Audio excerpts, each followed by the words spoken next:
There's a 12-foot giraffe overseeing downtown Salina. It's part of the Sculpture Tour Salina 2020 exhibit. Artist Dale Lewis created this sculpture using all stainless steel flatware. I've been involved in Salina now for probably 5 years, something like that. First piece I brought down here was Slim the elephant that was in the Phillips Plaza down here. And he's a life-size elephant. He's got satellite dish ears, kind of scrap, and he won the People's Choice. So he's displayed here permanently. A couple years later, I had a hippo, really brightly colored, named Patches. It won the People's Choice. So Salina's just been fabulous. They got great people. Showed up yesterday with two sculptures, and the crew shows up. An hour later, everything's installed, and I got the old flying pig, Amelia's jetpack. I got her loaded and ready to go home, so the rest of it's all just a big party and fun down here. Lewis's Out of Africa piece is among many sculptures installed in downtown Salina on Santa Fe Avenue. Salina Mayor Mike Hoppick loves the event. And then we have the sponsors that you see on the deal that help sponsor each site. And it's if you look around, you see the old and the young alike that love it. You know, we have pieces, you see a lot of families having pictures taken in some of them. And part of when we redid the downtown is the city put in some permanent bases for Sculpture Tour. And it's really helped us as far as installing, and it really helps make the downtown area look vibrant, I think.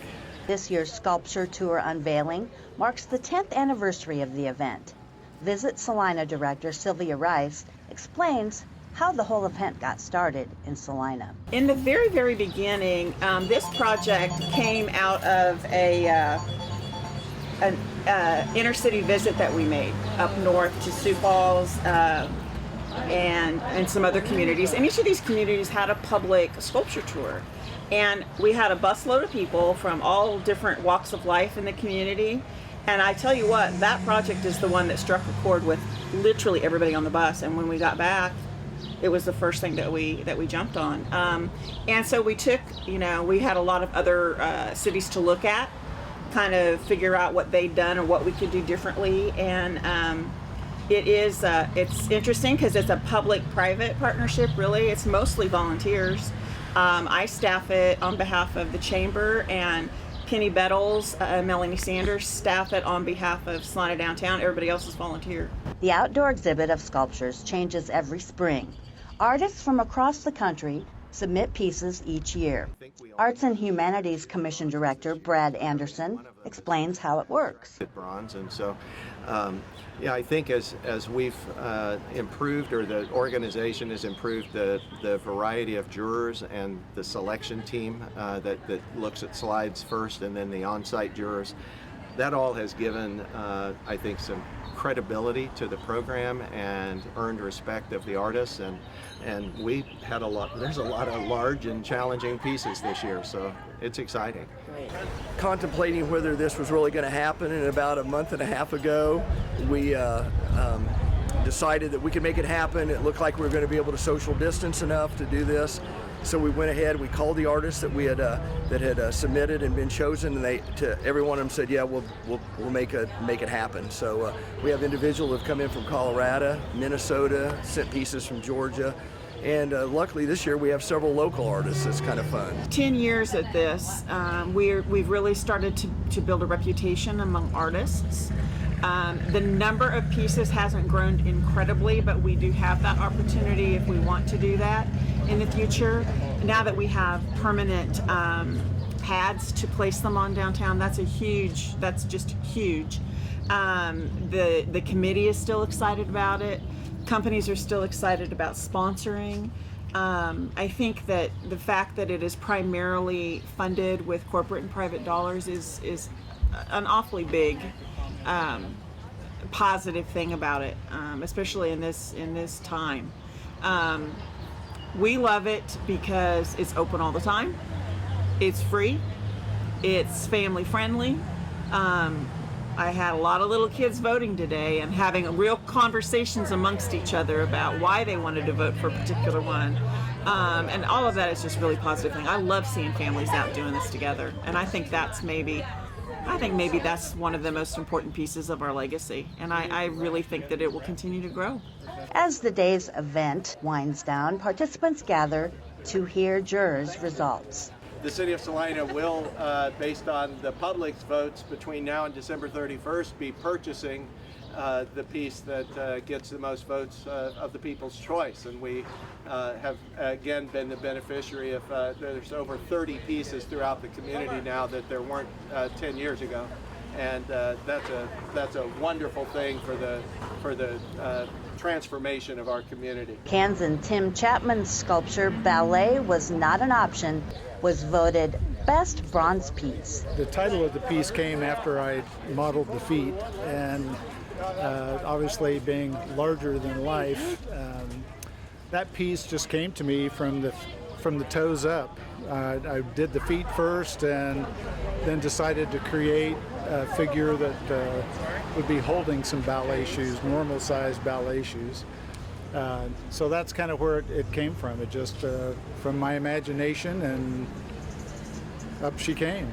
Lewis's giraffe, made out of all that stainless steel, out of Africa, right to the streets of Salina, Kansas. Jurors voted it Best in Show. Just thank Salina for keeping this program going, and it's really nice that they did the install this year. You know, a lot of the sculpture walks elected to postpone, just keep the sculptures in place until next year. You know, I understand that reasoning. Hope Salina's program keeps going strong. It's a great deal.